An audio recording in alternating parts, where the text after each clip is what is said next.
Want to make a podcast? Spotify's got a platform that lets you make one super easily, then distribute it anywhere and everywhere.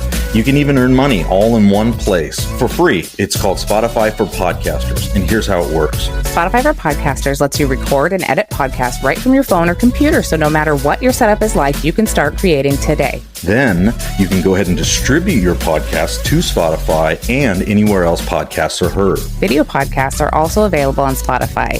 And when you want to take the conversation with your fans to the next level, Q&A polls are the best way to get them talking. With Spotify for Podcasters, you can earn money in a variety of ways, including ads and podcast subscriptions. And best of all, it's totally free with no catch. We've been using Spotify for Podcasters, and we highly recommend you give it a try.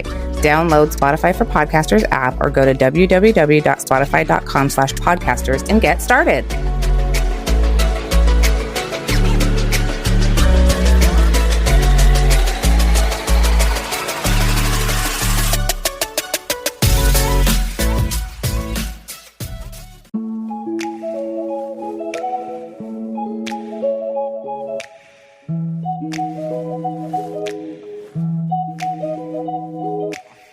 Ladies and gentlemen, welcome back to That's So Fringy podcast. We're here doing a Sunday episode. I'm Rick.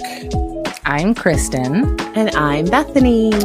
And this week we didn't have a guest because we scheduled out a little bit further and left ourselves a slot so we could do another episode with just us, because we like to spice things up every once in a while, you know, flip it on you. We thought maybe you missed us. Yeah. We didn't think. We knew. We knew for sure.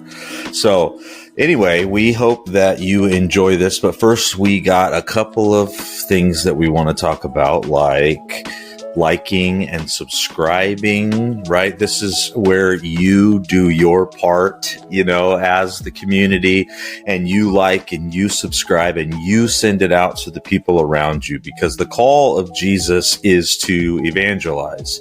And we, you know, talk to everybody about Jesus. So it's really easy for you to just slip this to somebody, if you know what I mean, you know, just like, here, listen to these weirdos. So hopefully you guys are getting a lot of information out of our episodes that we're having, and we're just going to continue to put the pedal down because we've got a lot of upcoming guests and a lot of things that we're going to be getting into. You don't want to miss it. You don't want to miss any of it. Mm-mm. No. Mm-mm. And also video. For those of you that don't know, we have video, but if you're only listening on Apple Podcasts or a podcast app for that matter, you're not going to see us. So you have to go to YouTube or our website where you can see us, or you can get Spotify, and Spotify actually has it within the app, which is pretty cool. So if you just want to listen and then pick it up every once in a while just to see, like, or if you're nosy like me and you want to see what the guests look like. I always want to see what the guests look like. Mm-hmm. I have to match a face with a voice. So you have to. Yep. You guys, we are really enjoying doing this, and we hope that you guys are enjoying all that we're putting out. So with that, we wanted to transition into a thing that we've been researching currently, and it is the Finders. The Finders. So this episode is going to be about the Finders. And for those of you that don't know what the Finders are, a lot of this information came out from some declassified FBI files.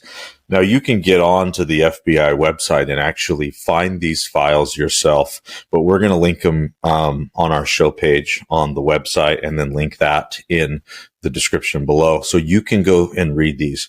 I will save you some trouble. This is why we're doing this episode, because I've read a lot of these pages, and it's like 300. What was it, Beth? Like 360 just on the something? First part.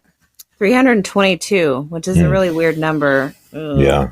But yeah, 322 on the first part. There's actually 4 parts to the FBI declassified documents. So Yeah, it's exhaustive, but it doesn't really tell you a whole lot. You have to dig deeper, and that's what a lot of people have done. And so we wanted to bring some of that information to you guys tonight. So look for that link down there if you do want to read these actual documents. But Beth, why don't you start us out with what are the finders? What are these documents talking about? So, yeah, nobody really knew what they were, who they were until the late 80s. So, 1987, I believe it was in February in Tallahassee, some anonymous human reported that there was 6 children in a park and 2 very well-dressed men who were with them. The children appeared very disheveled. They had like bites all over their bodies, not just bug bites, but like bites, like possibly human bites. They were filthy, super dirty, malnutrition. I mean, and they were like playing like animals. Like they weren't playing like normal kids on a playground. Yeah. So weird. An anonymous person called it in to the Tallahassee Police Department, and they went out and then, they pulled over the van that they were in, and then ended up arresting these 2 men. They started questioning them, and there was a lot of pushback. They were like not really wanting to talk about, who are these kids? Where are you guys going? One of the guys said they were taking the children to a special school in Mexico. And these kids range, I think it was from like 11 down to 2 years old. So a fairly wide range of kids there. So they ended up, separating the children from the men and doing some questioning. The kids were, again, very disheveled, didn't really know how to communicate with like adults. They were asking to use the bathroom outside. Yeah, they had no context of like what a television was or Yeah. like modern conveniences like bathrooms. They had like no concept of any of that. And the only thing that they were saying was that those men were their teachers. Is that right? Yeah, They were their teachers. That was all they really knew. And that they were being weaned from their mothers. So they knew who their mothers were, but they hadn't seen them in over 2 months. Again, this was in February, so they had talked about they hadn't seen them since like Christmas time. So yeah, because people need to be weaned from their mothers. Like I get it if you're talking about breastfeeding, but it sounds like they're talking about weaning them off of their mothers as like not needing them anymore. Right.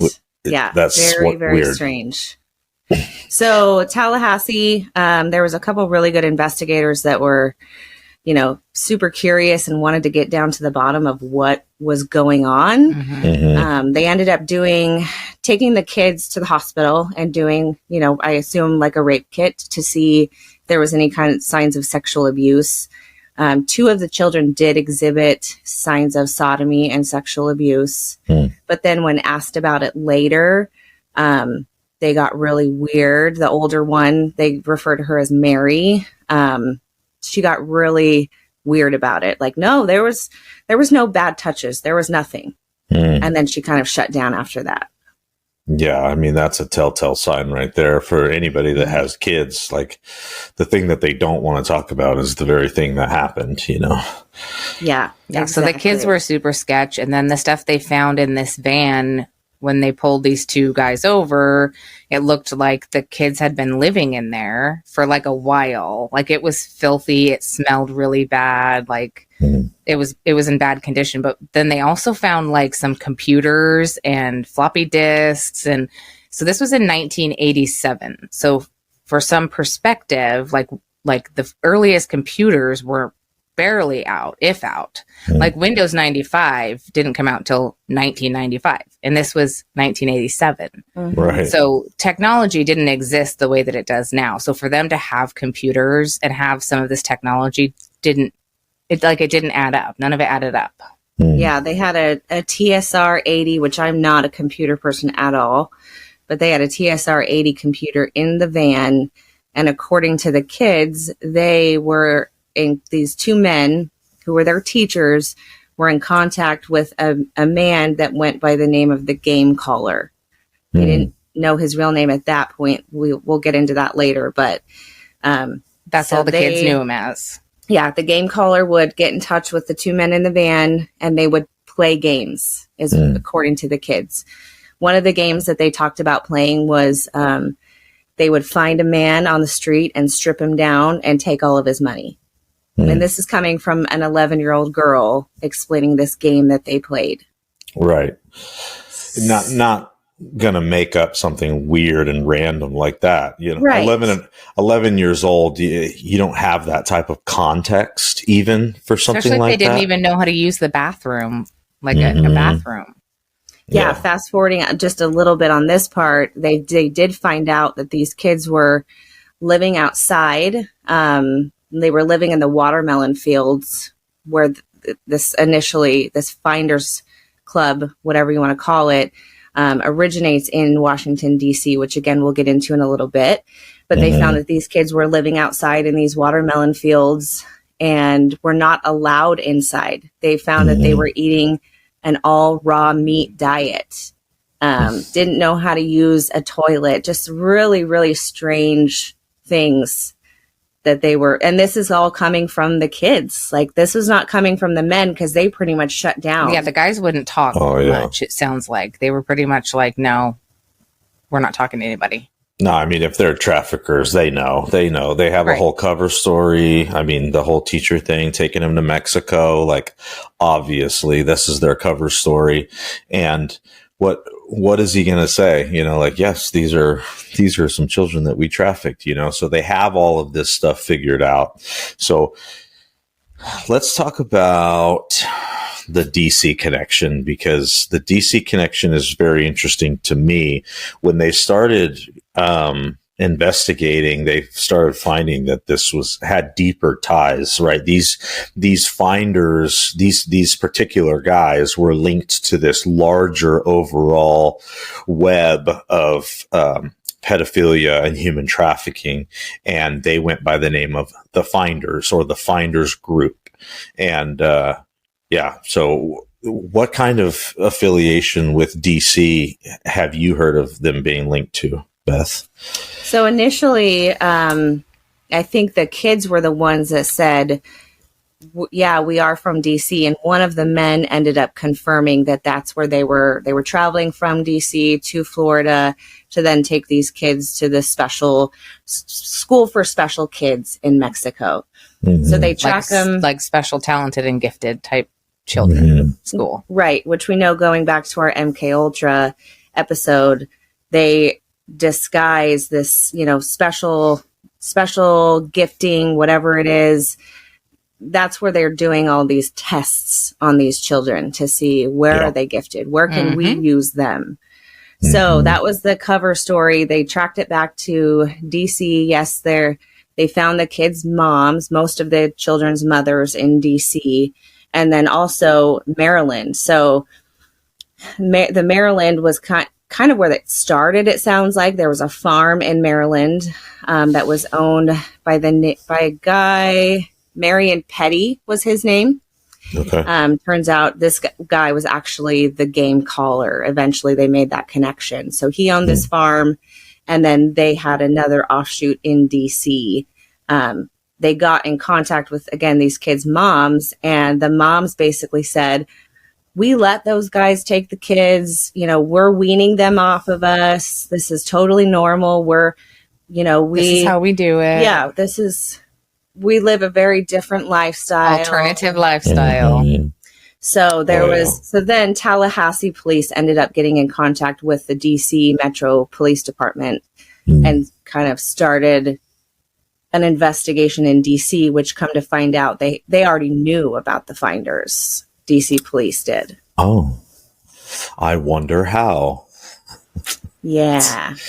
It goes deep, right? It's this. I mean, when we on this podcast talk about how all of this human trafficking is related to DC, at some point, we have to realize that there is a group of very organized, very specialized people that are just snatching kids all the time. That's what they do. They just snatch kids. And it's crazy to me that how they treat them, how these kids are moved from point A to point B. They don't care about their bathroom habits, obviously. They don't care about any of that stuff. And it's shocking. More importantly, it's shocking that all of those conditions are being provided by our own government, by the people that are in power, that we're so-called electing to come in and speak for us, we the people. This is the type of stuff that they're actually doing.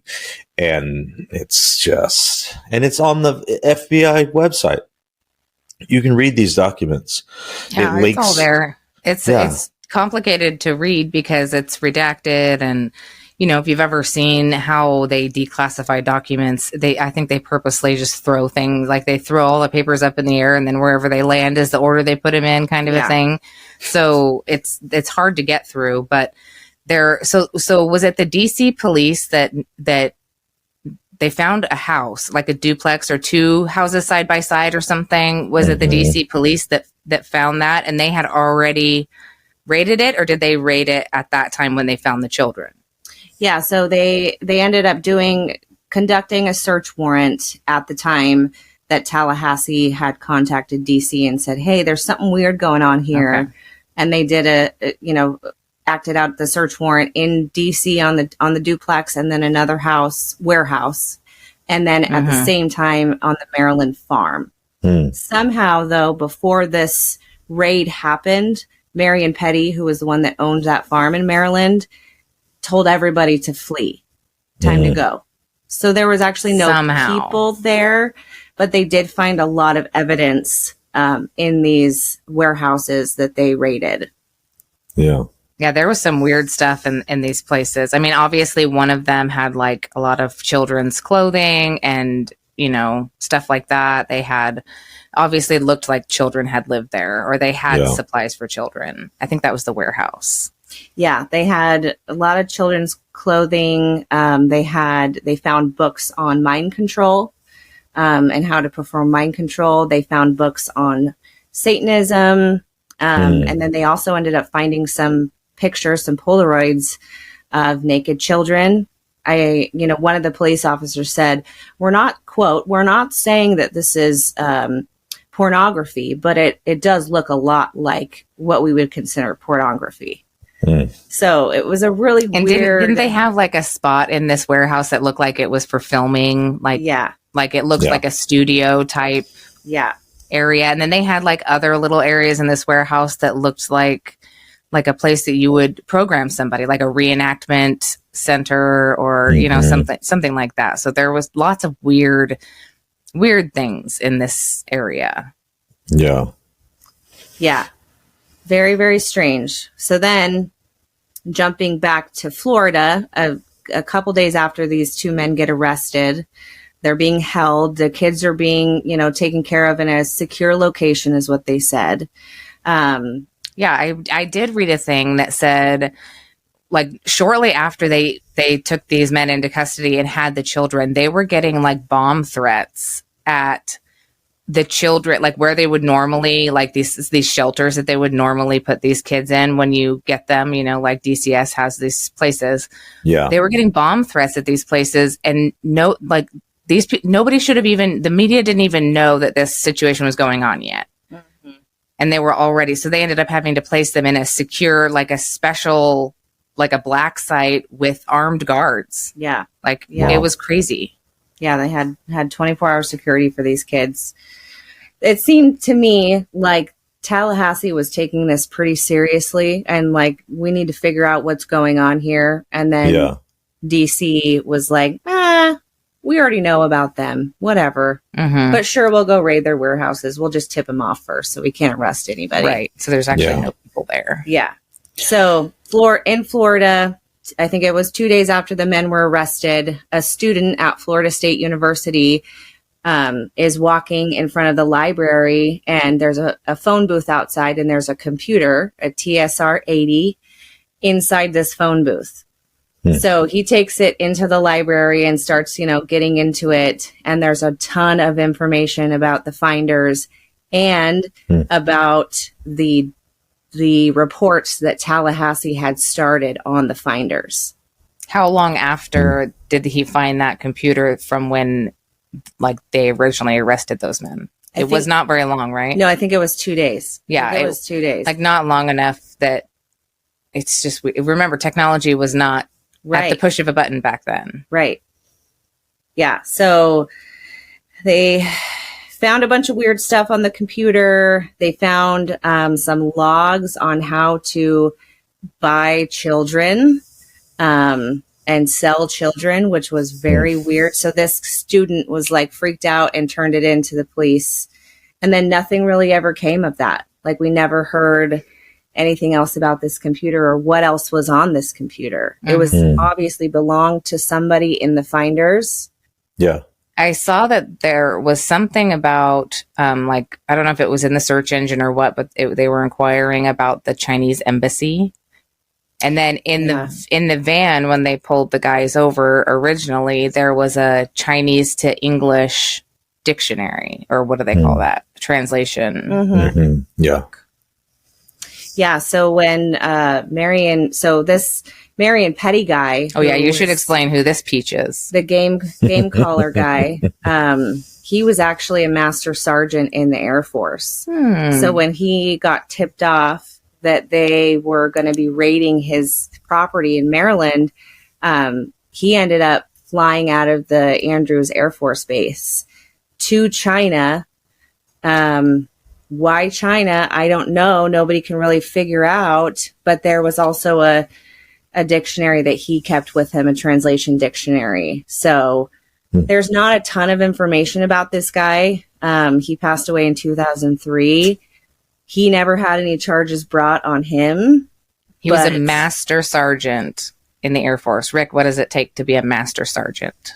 Quite a bit. I mean, you got to be in for some years and you got to work your way up. There's a lot of, leadership courses and stuff like that. I don't know specifically about the Air Force, but I know, for the Marine Corps, there was courses that you could take and schools that you had to go to learn about leadership and in order to advance yourself in the ranks. So it would take a while. And it is interesting that he was in the Air Force because there's a very big link to the Air Force and the deep state, because a lot of the really deep operations, especially with like UFOs and working with Raytheon and Skunk Works, Lockheed Martin, when you get into that realm of all of these military industrial complex people, they're working a lot with the Air Force.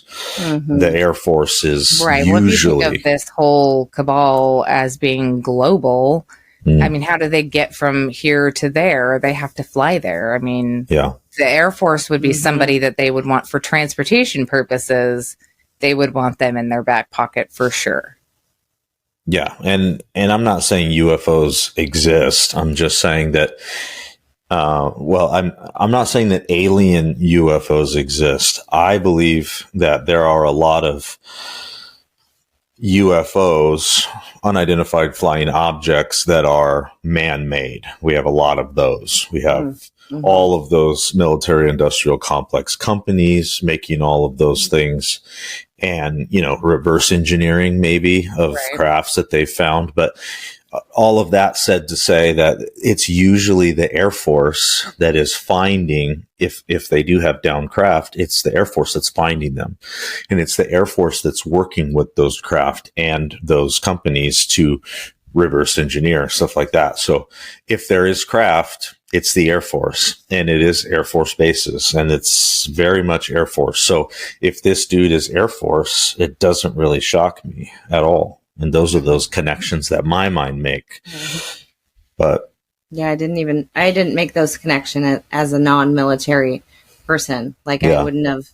I just thought, oh, Master Sergeant. That I know that's a big deal. High up to be that. Our grandpa was a Master Sergeant in the Army. Yeah. So.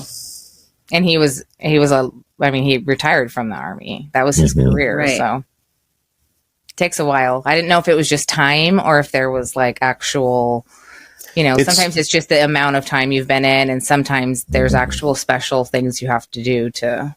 Well, and it depends on which, what your MOS or your military job specialty is, depending on what you do, what your knowledge is in that area, how quickly you're advancing and that type of stuff. Because you're not going to be a leader of your area of expertise if you don't really know it that well. You know what I mean? Right. So he's probably pretty knowledgeable, and I wouldn't be surprised if he was in some sort of military intelligence in the Air Force, because it seems like a lot of these intelligence communities are where they hide a lot of these operations. And then when you look at this one and you find that it's linked to the CIA, stuff starts to really get weird again. So what's the link to the CIA with the finders? So let's go back. They end up raiding their warehouse, raiding their properties, all of that. So how did they make that connection between these people and the CIA? Yeah, I'm not sure how the connection was made. Bethany, do you know how they linked it to the CIA?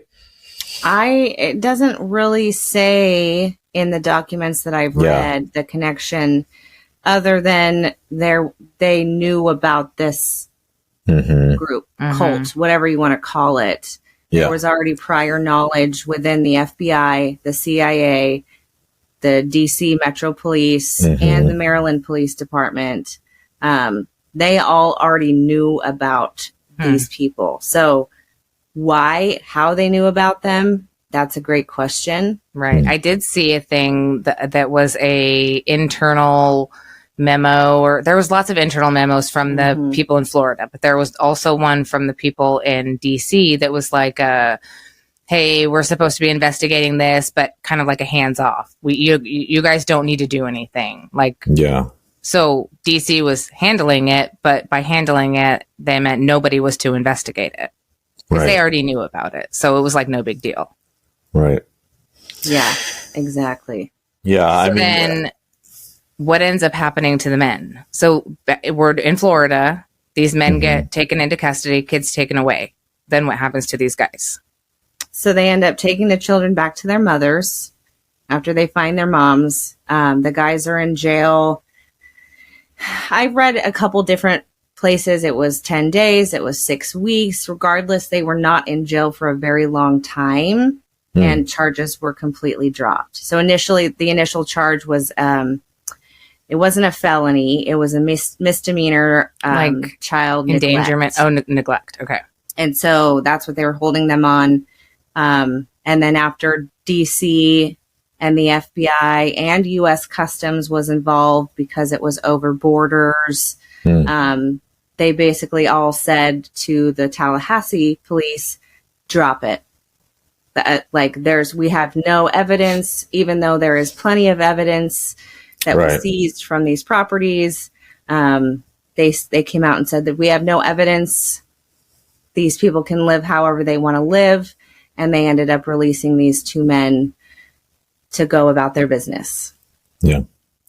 Well, and that's how you know that it's connected to the government, or it's connected to the deep state. I should be more somebody specific. Higher up that can make that decision. Yeah. Right. Because for these charges to get thrown out like that, it reminds you of someone like Hunter Biden, or Joe Biden for that matter, and how there's this, two-tiered justice system in America where you've got these group of people that can just walk away from something like this. You can have children and be caught with those children, and the children can be saying the things that they're saying, and you can just walk away from that, and nobody's following up, and nobody's trying to. Isn't the condition of the children, just their physical condition, isn't that evidence enough that there was neglect? I mean, they weren't showered, but that goes back to, if they call it a cult, then they're allowed to live how they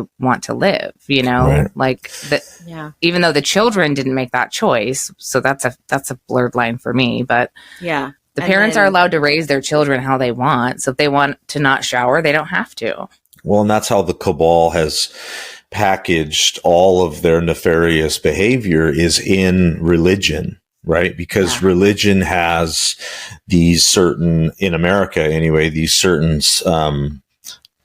protections that keep, Mm-hmm. you from getting raided or keep all of these different things. You can do a lot of things just by saying, I believe that this is true. I believe that's in Satan, or I believe in killing babies, or I believe in being a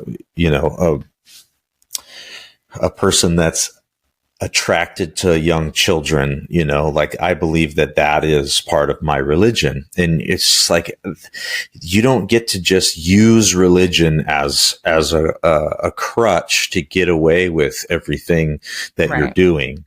But that's what they're doing. And we've allowed it for too long. And we need to, as we the people, we need to stand up and say, we're not allowing this anymore. You don't get to and maybe just we'll have bury to it. do an episode later on about the fact that there's evidence that the CIA is actually was behind a lot of the cults that started, a lot of the, like behind it as in funding and, turning a blind eye and all of that to a lot of these cults that started. Like there's evidence that Jim Jones, was affiliated with the CIA, which we'll have to do stuff about that later because this Finders Club has more. There's more to the story. Yeah, I mean, just think back to the 60s and all of the things that were going on in the 60s, all of the drugs, all of the free love sex, all of the occult stuff and Satanism. But then there was also a Jesus revolution going on, So it's like there's been all this about war. Division, though. It was all about division. That's what they've been trying to do this whole time, which is what they're still doing, dividing people. Yep. Divide and conquer. Yep. I mean, Jesus even says it, a house divided against itself cannot stand. And, it is what it is. We need to stand together and say, we're not allowing this anymore. So what else you guys have about the Finders? Yeah, so these guys get released from custody, either 10 days or 6 weeks or whatever, insert a number. There's no amount of time you can put these people in jail, in my opinion, for mistreating children, even if it is just letting them be filthy and covered in not just bug bites, but I'm sure those kids were biting each other. And I mean, they were acting like animals. So there's no amount of time that would justify doing that to a child, but 10 days to 6 weeks is definitely not enough time. Yeah. So then they let them go. And then what happens after that? Not much. The FBI comes out and, makes a statement to the public because the journalists were mad. Yeah. Well, and the cops in Tallahassee were upset. They were like, we saw and heard some really disturbing things from these children, and seemingly we're giving them back to their mothers who said, no, it was okay. We gave permission to those guys. They're their teachers, so it was like the police officers were pretty upset seemingly in Tallahassee. There was they were trying to be the voice for the children. Right. So, the FBI came out and made a statement because it was in the news in Florida at that point. Didn't sound like there was a lot of news coverage in DC or Maryland. There was a New York Times journalist that was on it somehow. But, and then they were outraged at the treatment of these children and what's going to happen. And then it was within a few days, something happened and everybody was like, oh, it was all just a misunderstanding. Yeah. How these journalists went from being outraged and these police officers went from being outraged to, well, it's just a misunderstanding. I don't get it. Yep. Well, I mean, if our episodes about how the media is controlled and everything like that and bought and paid for by the CIA and the deep state, then we know that they probably got a message from above that said, we're not talking about this anymore. Move on. Talk about something else. There is some language in some of those declassified documents, which, probably would not have come out if you think about it, had it not been for the Freedom of Information Act. Oh, yeah. Those would still be declassified. So that's, thank God somebody wanted to find out some more information about this stuff. But there was some language in there that basically from one of the higher ups at the FBI special agent said, no more. we don't want to dive into this case anymore, talking to another agent. And then the FBI came out and said, we found no criminal activity. You know, these two men have been released, and that's that. Mm-hmm. And then seemingly nothing was in the news about it any longer. In 1993, people were asking questions again, like whatever happened to this cult, whatever happened to this group. And there's some blurps in the FBI documents from 93. But again, like Kristen said, I think they throw the papers up and wherever they land, they land. Nothing is in order. So yeah, and heavily redacted. I mean, it'll be like this person, and you don't get to know their names. You don't get to know it's basically like who they work for. From, to, like, you don't get anything. Yeah, but the thing that was clear was all the stuff that we've laid out up until this point. Those are the things that you'll all glean from those documents, is everything that Bethany laid out and Kristen laid out. Because Bethany actually watched a documentary about it that we'll put in notes. But did they explain any more about who this Master Sergeant was, or what his connection to this cult was, or did he just own the property somehow? Like, how is he connected to these people? Yeah, there's not a lot of information about this guy, other than he did not go by his regular name. He went by the game caller, and he was the one who was in contact with these two men specifically, but whoever it was that, you know, he was the one that called the shots and said what to do. Yeah. And that was coming from the kids. Children said the game caller would put whatever information on the computer to their teachers, and their teachers would then tell them, the children, what game it was that they were going to play.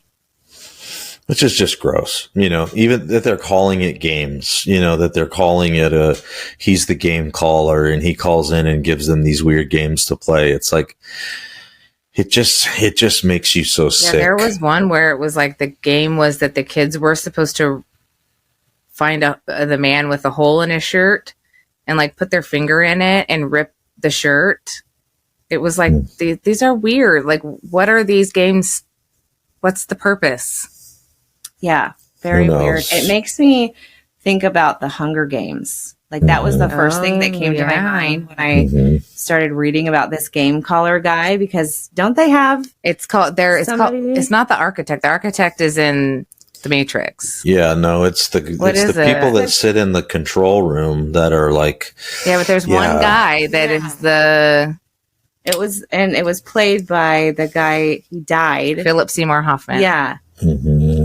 I'm looking at him in my brain. I think he was called the game caller or the game master or something like that. Where he was the one who put up the, you know, sent out all those bees or sent out he was controlling the weather in the dome thing. Right. I mean, that movie, I didn't even think about that. When you think about that movie, if you've watched it or watched the series, and you think about the world that we live in now, there's so many correlations, in my opinion, when you watch it with an open mind and not just like, oh, this is just a movie, because it's not just a movie, in my opinion. It's not just a movie to them. I'll tell you that. Like, these controllers, these Hollywood types, it's not a game to them. It's not a movie to them. They're telling you exactly what they're doing. This is their real life. This is their reality. And it's shocking to so many people, because you know, and that's the worst part about it, is they make you idolize these people. Yeah, you know what I mean? Like, they push you to have these football players, basketball players, Hollywood actors, musicians, all these people that are complicit in this child trafficking and sex trafficking and killing of babies. I mean, that's how these people get their careers, right? Right. Yeah. So you learn all of this stuff, and then you're like, man, they like teach you to idolize the worst people in the world, and you don't even know that you're doing it. It's just, it's just what you're taught, but then when you learn, you're like, okay. He's called the gamekeeper, by the way. The gamekeeper. The gamekeeper. I was just looking it up on IMDb. I knew you were because I just looked it up. I'm like, wait, we got to stop the madness because that's all we can think about. Yeah. So we figured out. Yeah, The all of gamekeeper. us, all the listeners too. Somebody out there in their car right They've now probably is been yelling, like, "The gamekeeper! You guys are so dumb! It's the Yeah. gamekeeper!" Yeah, well, we solved. Mystery solved. I feel yeah. Now you know. Very weird. I mean, Very of course, they weird. couldn't call him in the movie the game caller. That would be too much of an association with Right. this Finders cult. But, Right. I mean, that's close enough. Mhm. Like, Was there more kids ever found, or like so when they went to that property where these people were living, they found the moms? Was there other kids, or were those the only kids? Everybody They did was already find gone. Some other children. I read somewhere that they only found a few other children, Mhm. but it was like a lot of adults, and this like a dozen children or however many kids it was. So Mhm. not a ton of children at that point in time, but a lot of adults, and they lived this alternative lifestyle. Yeah, Nobody wore clothes. Just, I mean, who am I to judge, right? Right. But when you involve innocent children, Mhm. and we don't, how do we really know that that was their mothers? Mhm. Right. You know what I mean? They found a whole log of how to get children from out of country. Specifically, Hong Kong was mentioned in one of the Right. documents. So, like, I don't know. Like, did some of these women just go, "Oh, that one's mine," and Right. then they just like, "Okay, here you go, have your kid back." Like, come on, they have to do paternity tests now before a dad can visit his kid if the mom says that's not the dad. Right. Like, I just don't understand. I don't Yeah. understand. That I goes know. back to the two different rules, right? You got rules for these Mhm. people, and you've got rules for us, normal, everyday peasants. We don't. And I we got don't a get to ask ticket questions. for driving to Subway, which is 2 blocks from my house, when I was 16 years old. Let for not it wearing my seatbelt. go. 16 years old. They Yeah. gave me for not putting my seatbelt on. Like, come on. Traumatized, apparently. She was running late for work. I was. Jeez. Didn't have time. And my seatbelt, to be honest, was broken. And I just didn't want to tell them that. So The old Oldsmobile. the old Oldsmobile. Dang. You had an Oldsmobile? I should have Nice. never got that ticket though. Yeah. Well, Got rid of that car. I know. there's My not a kids- lot of information on the finders. It's hidden it's on cryptic. purpose. Yeah. Yeah. I mean, there's a reason for all the redactions. There's a reason. I mean, these two guys and the women that they found and the children, all of that's not national security. Like that's No. No. So why This the is- redactions? this has nothing to do with national security, or does it? Hmm. Or does it? Because if anybody found out who was actually involved in all of this, it would be a big deal. It would be a mass uprising of the people, which I think is what's happening right now. Everybody's rising up and being like, you know what? We're not doing this children Mhm. mutilation The anymore. We're children not is where doing the people are drawing the line, like drawing a firm Mhm. line. yeah, for sure. as they should, Yeah. because for too long we kind of take the brunt of things as parents, and we can speak from experience because we have a lot of children, and so you take on a lot of that responsibility. You got to get them fed. You got to teach them how to do this, teach them how to do that. You want to raise up your children in the way that they should go. And when they're older, hopefully they will not depart from it. Those are the type of things that we try to do as parents. And that's a lot Well, of we tell our kids all the responsibility. time, we're not raising children, we're raising men. Like, we're raising Mhm. adults, we're raising men and women. We're not trying to raise kids. We want you guys to be raised properly. Yeah. And Not when that it always works, but Yeah, when you take on that type of responsibility for your own children, and then you hear about other people's children being treated this way, it does something to you. And I think that this is why they're never going to survive. The cabal's never going to survive. now that all of this information's out about what they've been doing to our children, they're never going to survive this. You can't stop this wave of rage that all of these parents are feeling right now. These parents and grandparents. And I don't have yes, people can live how they want to live. I totally believe that. And being in home health nursing, there was times when, we'd have a patient that would be not taking care of themselves, or their house was filthy or whatever. And we want to call senior and disabled services and report them and be like, hey, these people are like living in squalor, and because I've done it, they'll come back and say they're allowed to live how they want to live. Like if they want to live with cat poop all over their house, they can, as long as they're mentally able to make that choice. Like they're mentally able to go, I just don't want to clean it up. I don't feel like it.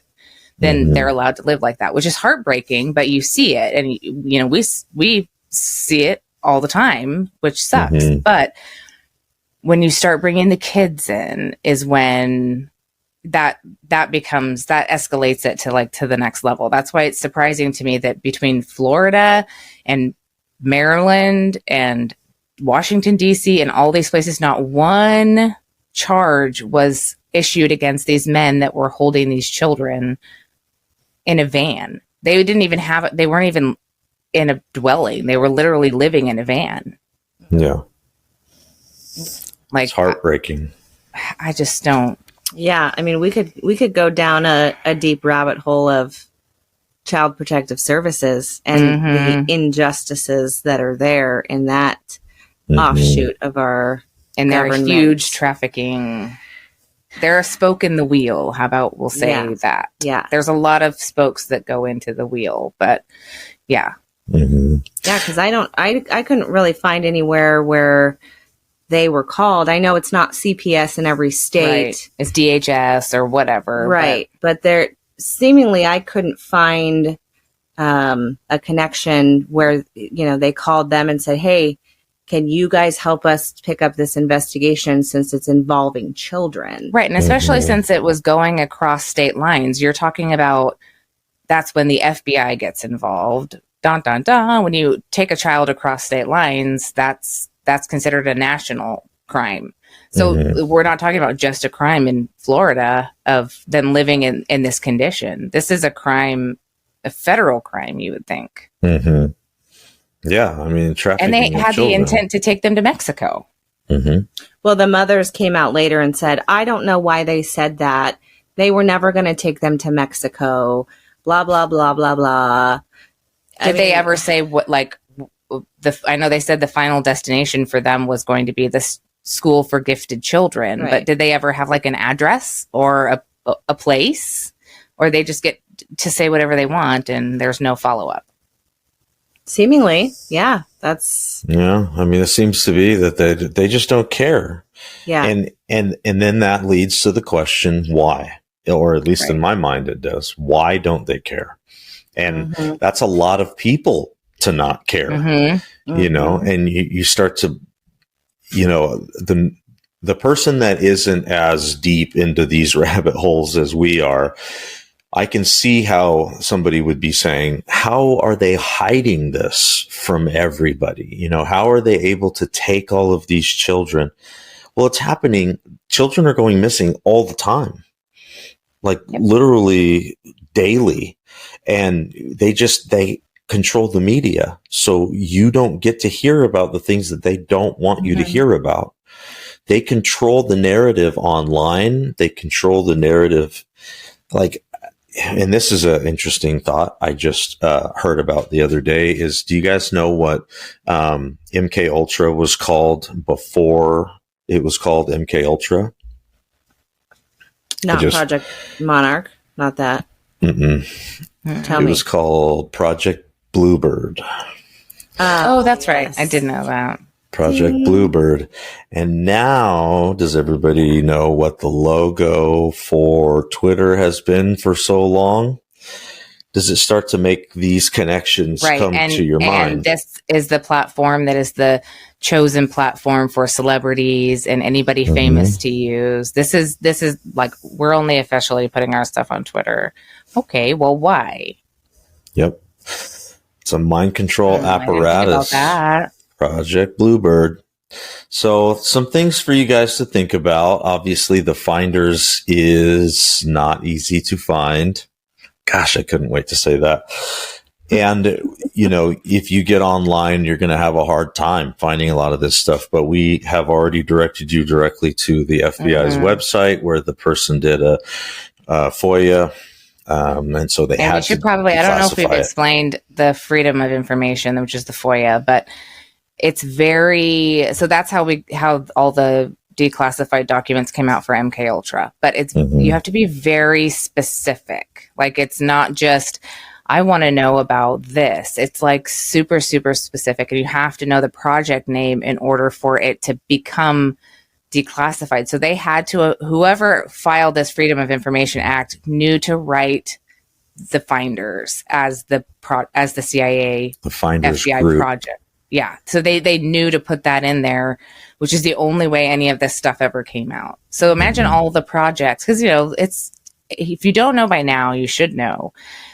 These CIA projects, they're like, well, we stopped doing MK Ultra back in, 1970 or whatever, which they did, but they just rename it something else. So then if you don't know what the name is, you don't know how to begin even trying to put this FOIA paperwork together. Yeah.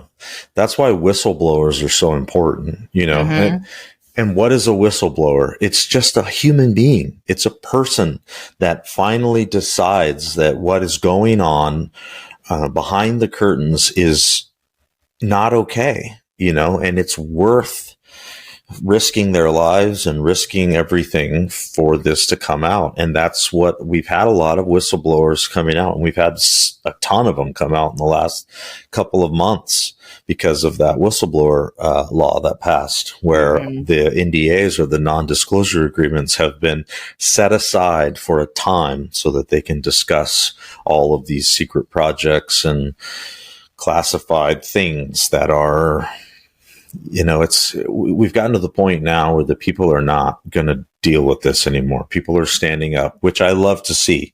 The outcome of all of it, I'm not sure about. I don't know where it's all going to end up, where it's all going to fall. But I think we do always have hope in the fact that God is in control. Right. I saw this thing today that said, I'm not going to stress about anything. I'm not going to worry about anything because it's not in the Bible. In fact, it tells us in the Bible to not stress and to not worry. And the thing that I saw on the internet said, I'm just going to let God be God, and that's right. And it's a reminder of that Bible verse that where God, says vengeance is mine. Like, that's it's not our place to take vengeance on these people, because it also very clearly says, if you harm one of these children, you'd be better off putting a millstone around your neck and jumping into the sea. Yeah. He's pretty specific about how he's going to take care of these people. You even want to call them people. I mean, yeah, true. How are you even a human being?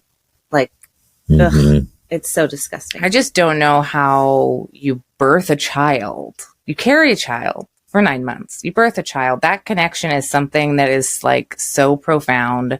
And then you hand this child over to these men, like, willingly. It doesn't make any sense. That's what almost makes me feel like the moms are gone. The moms are dead. Well, that's what I was going to say. These are not their moms, because I don't know. Well, if you think about generationally, if there's mind control or abuse or something generationally going on, these mothers really don't know what's going on. They've been programmed and controlled that this is the norm, right? And they may have multiple personalities or alters or whatever you want to call them, and they can flip on the mom switch, and that's how they can survive day to day. Yeah, like, that's how they sit down and eat dinner and do all the normal things, is because they have to have it a different place they go.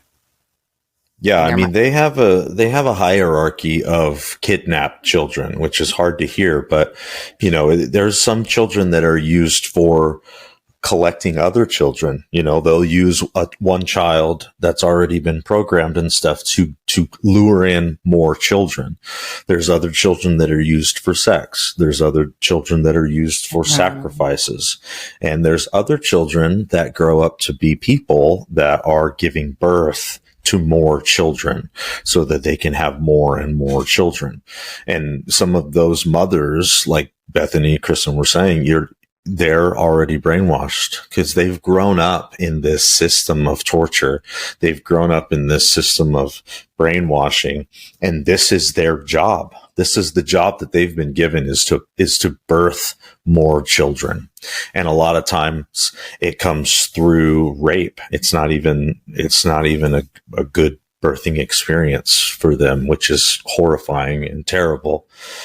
But this is why we're talking about it, because it's actually happening, and it doesn't make any sense for us to just close our eyes and click our heels together and say that I just want to go back to Kansas because I can't fathom that this stuff is happening. But God tells us to be strong, that there's nothing that we're going to come up against that we're not going to be able to handle. He'll never give us more than we're able to handle. And I think there's a lot of people out there that think, I can't handle this. I can't handle children being hurt. I think you can. I think you can handle people out there listening. Hopefully you're hearing me and my heart. I think you can handle the brutalization and the murdering of children because it gives you the opportunity to do something about it. Now, if you were just going to hear about it and nothing was ever going to happen, that would be another thing entirely, because then you would be stuck with that trauma in your mind for the rest of your life. Right. But we are not asking anybody to be stuck in trauma.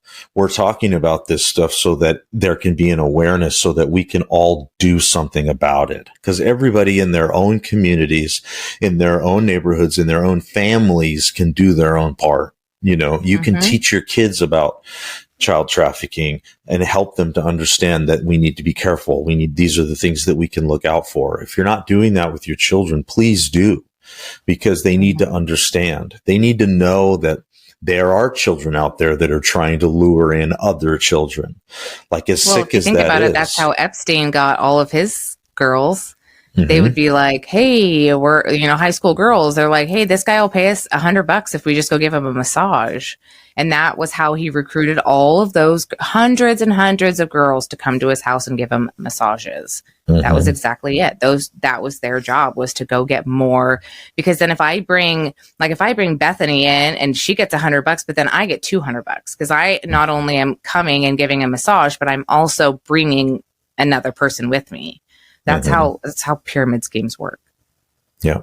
And that's why the divorce rates are so high, and because they don't want the families to stick together. How much easier is it for you to steal a child from a single mother that's trying to just survive, and she's at work and her kid's at home. He's a latchkey.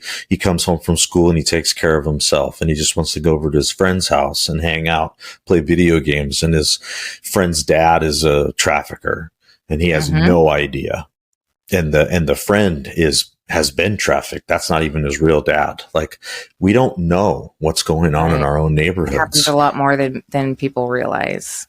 Yeah. But being aware, it was like whoever it was that originally called this in Florida, like, see something, say something. They called it in because they saw something. These men were super well dressed and really nicely put together, and these kids were clearly not. So it looked weird, and they called the authorities, which is what we should all be doing if we see something that doesn't seem right or doesn't look right. Yeah, if they wouldn't have done that, then we wouldn't be talking about the finders today, because we would still not know. Yep. Because this is the only information that we have on them. Yep. So anyway. So we'll put the documentary in the notes. Yeah, because there's a little bit more details in there about some more things that they found in those warehouses. And some of the it's stuff kind of the kids brutal the kids talked about, like there was some animal sacrifices or something. So I mean, there's more to it than obviously what we can get into in an hour. So we'll put the documentary there. And if you want to go through all the pages of the FBI declassified stuff, awesome. You'll see something that we didn't see because the stuff that we have looked at, we all see something a little bit different. So, and that's what it takes is a bunch of people putting their heads together and making sense of this ridiculously redacted paperwork. Yep. Together we are strong.